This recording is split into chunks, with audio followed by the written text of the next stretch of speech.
Skip பண்ணிடாதீங்க. நம்மளும் புதுசா ட்ரை பண்ணலாமே அப்படிங்கிறதுக்காக தான் ட்ரை பண்ணியிருக்கேன். காலையிலே தோட்டத்துல இருந்து ஃப்ரெஷ்ஷா பீன்ஸ் வந்து பறிச்சாச்சுங்க. ஆனா இதுல தான் ட்விஸ்ட்டே இருக்கு. பறிச்சுட்டு வந்த எல்லா பீன்ஸையும் கழுவிடலாங்க.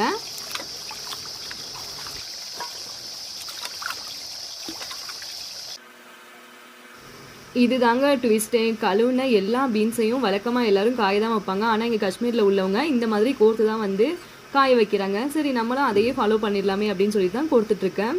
பாருங்கள் எப்படி பூ மாதிரி வந்துட்டுருக்கு அப்படின்னு. கோர்க்கிறது ஒன்றும் அவ்வளோ கஷ்டமாலாம் இல்லைங்க. ஏன்னா நமக்கு ஊரில் பூ கோர்த்தும் பழக்கம்லாம் இருக்குது. அதனால சரசரன்னு கோர்த்துட்டே தான் இருந்தேன்.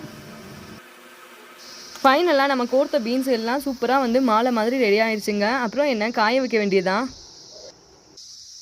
ஃபைனலாக பீன்ஸையும் நல்லா பூ மாதிரி கட்டி கொடி காய போடுற கொடி கம்பத்தில் காய போட்டாச்சு. இது காயறதுக்கு எப்படி 2-3 நாள் ஆகும். சூப்பராக இருக்குல்லங்க.